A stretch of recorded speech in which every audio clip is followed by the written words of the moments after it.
خب بیایید یک راست بریم سر اصل مطلب. بازار کریپتو به تازگی با یکی از بزرگترین رویدادهای لیکویدیتی تو تاریخش روبرو شده و همین موضوع همه چیز رو در حاله ای از ابهام فرو برده. امروز میخوایم با هم با نگاهی داده محور به این سوال بزرگ جواب بدیم که آیا این پایان رالی سودیه یا برعکس یک فرصت خرید طلایی جلوی پای ماست؟ فقط تصور کنید میلیاردها دلار، همینقدر پول توی یک چشم به هم زدن از پوزیشن‌های اهرمی سرمایه‌گذاران پاک شد.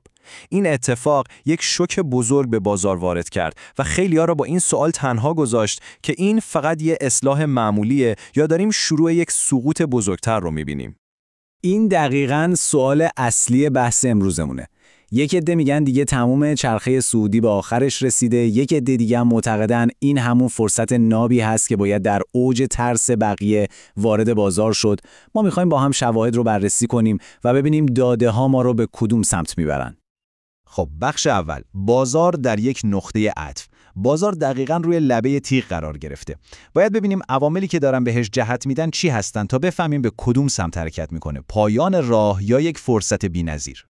ببینید، برای اینکه بفهمیم تو بازار کریپتو چه خبره، نمیتونیم فقط به خود کریپتو نگاه کنیم. باید سرمون رو بالا بیاریم و به بزرگترین بازیگر اقتصاد جهانی نگاه کنیم، فدرال رزرو آمریکا. داستان اصلی و جهت حرکت بازار از سیاست‌های پولی همین نهاد شروع میشه. فدرال رزرو یه ابزار قدرتمند داره به اسم انقباض کمی یا به اختصار QT. خیلی ساده است. به جای اینکه پول چاپ کنه و به اقتصاد تزریق کنه، برعکس شروع میکنه به جمع کردن پول از سیستم مالی. خب وقتی پول کم بشه، ریسک پذیری هم میاد پایین و طبیعتاً دارایی‌های پر ریسکی مثل ارزهای دیجیتال جذابیتشون رو از دست میدن. دقیقاً مثل یه جزر مالی میمونه که آب رو از ساحل دور میکنه. اما اخیراً 2 اتفاق خیلی مهم افتاده. اول اینکه نرخ بهره هدف به 4% کاهش پیدا کرده و مهمتر از اون اعلام شده که برنامه QT از اول دسامبر متوقف میشه. متوقف شدن QT یعنی چی؟ یعنی اون جذر مالی که داشتیم ازش حرف میزدیم تموم شده. این میتونه یک سیگنال فوق‌العاده مثبت برای بازار باشه. صبر کنید ببینم. این سناریو براتون آشنا نیست؟ وضعیت فعلی شباهت عجیبی به سال 2019 داره. اون موقع فدرال رزرو دقیقاً همین کارو کرد و QT رو متوقف کرد. اما یک تفاوت حیاتی این وسط وجود داره که کل معادله رو به هم میریزه. تورم. امروز ما با تورم بالا درگیر هستیم، در حالی که اون موقع تورم پایین بود. همین یک مورد کار رو برای فدرال رزرو خیلی پیچیده‌تر میکنه. خب، حالا که به نظر میاد فدرال رزرو یکم شیر پول رو باز کرده، یه جنگ داخلی تو خود بازار کریپتو راه میفته.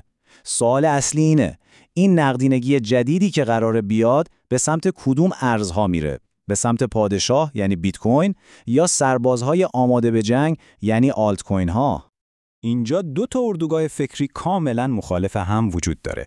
یک طرف تحلیلگرهایی مثل بنجامین کوئن هستن که میگن توی شرایط نامطمئن پول هوشمند به سمت امنیت و ثبات بیت کوین پناه میبره و برای همین سلطه یا دامیننس بیت کوین تا 66% هم بالا میره. طرف دیگه تحلیلگرهایی مثل ویرچوال بیکن رو داریم که معتقدند سرمایه‌گذارها تشنه رشدهای انفجاری هستند و برای همین پولشون رو به سمت آلت کوین ها میارن و در نتیجه باید منتظر یک آلت سیزن یا فصل آلت کوین های جدید باشیم. خیلی خوب، تا الان از اقتصاد کلان و تصمیمات فدرال رزرو گفتیم. حالا بیایید یه ذره‌بین برداریم و بریم سراغ خود بازار کریپتو. می‌خوایم ببینیم داده‌های درون زنجیره‌ای و شاخص‌های فنی به ما چه سرنخ‌هایی میدن. یکی از مهمترین، اگه نگه مهمترین شاخص برای اینکه بفهمیم هنوز تو بازار سعودی هستیم یا نه، میانگین متحرک ساده 50 هفته‌ایه. این شاخص مثل آخرین خط دفاعی یا آخرین سنگر یک بازار سعودی عمل می‌کنه. پس این عدد رو خوب به خاطر بسپارید یا یه جا یادداشتش کنید. $103,000. این عدد خط قرمز ماست. تا وقتی که قیمت بیت کوین در تایم فریم هفتگی بالای این سطح بسته بشه، میتونیم بگیم که ساختار کلی بازار هنوز سعودیه. خب شاخص بعدی که مثل دماسنج حرارت و هیجان بازار رو به ما نشون میده، شاخص قدرت نسبی یا RSI هست. این شاخص الان روی عدد 66 قرار داره. این یعنی چی؟ یعنی بازار شتاب خوبی داره. گرمه ولی هنوز به اون نقطه جوش و سرخوشی نرسیده. معمولاً وقتی RSI بالای 80 میره یعنی هیجان به اوج رسیده و باید نگران سقف بازار باشیم. پس از این نظر هنوز برای رشد جا هست. بسیار خوب، حالا وقتشه که همه این تیکه های پازل رو کنار هم بچینیم.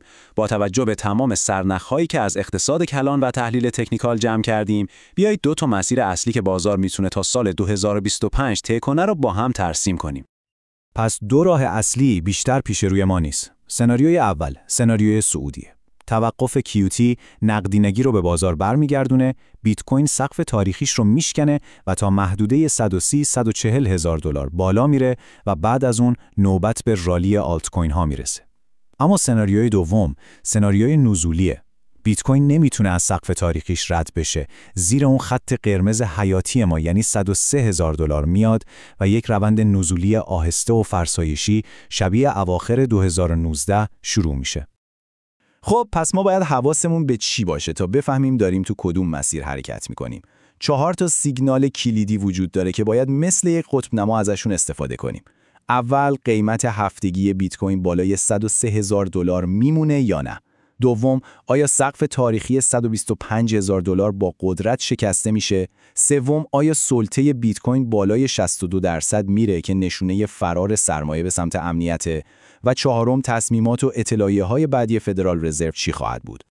در نهایت اگه بخوایم جمع‌بندی کنیم، داده‌ها به ما میگن که ساختار بازار هنوز صعودیه، اما از اون طرف اون هیجان و سرخوشی که معمولاً در انتهای چرخه‌ها می‌بینیم وجود نداره. این یعنی شاید هنوز در فاز آخر این رالی صعودی نباشیم.